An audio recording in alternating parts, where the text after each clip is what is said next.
اعتکاف کرنے کا جو مطلب بیان کیا علماء نے، فرمایا اس کا مطلب ہے دھرنا مارنا، کیونکہ بندہ اللہ تبارک و تعالیٰ کی عبادت کے لیے مسجد کے اندر آ کے پڑاؤ کر لیتا ہے، اس کا ایک ذہن ہوتا ہے مالک مجھ سے راضی ہو جائے۔ حقیقتاً دھرنا یہی ہے کہ جب زندگی کی مشکلات آئیں تو اللہ تبارک و تعالیٰ کی چوکھٹ پر آ جاؤ، ساری مشکلات حل ہو سکتی ہیں۔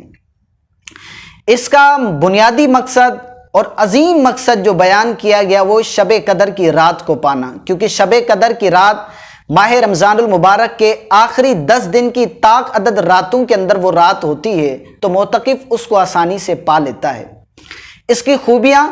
معتکف کیونکہ اپنے آپ کو اللہ تعالیٰ کی عبادت کے لیے خاص کر لیتا ہے، ان دنیاوی مشاغل سے جدا ہو جاتا ہے جو اس کی اللہ تبارک و تعالیٰ کے درمیان محبت کے حائل تھی، ان تمام چیزوں سے جدا ہو کر اب اللہ تبارک و تعالیٰ کی وہ عبادت کرتا ہے۔ معتکف حقیقتاً اور حکماً یہ نماز کے اندر ہوتا ہے، حکماً اس اعتبار سے کیونکہ نماز کا انتظار کرنے والے کو بھی نماز پڑھنے والے کی طرح ثواب دیا جاتا ہے۔ معتکف کو فرشتوں سے مشابہت دی گئی کیونکہ وہ اللہ تعالیٰ کی نافرمانی نہیں کرتے، تو اعتکاف کرنے والا بھی ہر وقت اللہ تعالیٰ کی عبادت کے اندر وقت گزارتا ہے۔ اس پر ایک مختصر سی حدیث حضرت علی المرتضیٰ سے مروی ہے،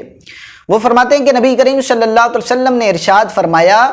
من اعتکف فی رمضان کان کحجتین و عمرتین، ماہ رمضان المبارک کے اندر جو اعتکاف کرتا ہے اس کو 2 حج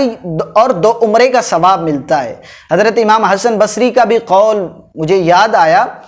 حضرت امام حسن بصری سے بھی یہ بات مروی ہے، وہ فرماتے ہیں ہر روز اس کو ایک حج کا ثواب ملتا ہے۔ اللہ